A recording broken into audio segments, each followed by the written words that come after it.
భగవద్గీత 320వ రోజు 12వ శ్లోకం. సర్వద్వారాని సంయమ్య మనోహృది నిరుధ్య చ మూర్ధన్యధాయాత్మనః ప్రాణం అస్థితో యోగధారణం. సర్వద్వారాణి సంయమ్య మనః హృది నిరుధ్య చ మూర్ధ్ని ఆధాయ ఆత్మనః ప్రాణం అస్థితః యోగధారణం.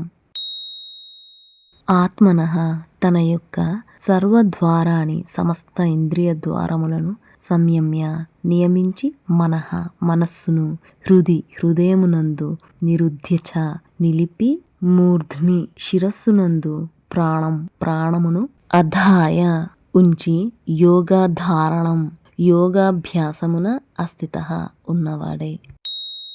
సర్వేంద్రియములను నిగ్రహించి మనస్సును హృదయమునందే స్థిరముగా నిలిపి అట్లు వశమైన మనస్సు ద్వారా ప్రాణములను సహస్రారము నందు స్థిరమునర్చి పరమాత్మ ధ్యానమునందే నిమగ్నుడై.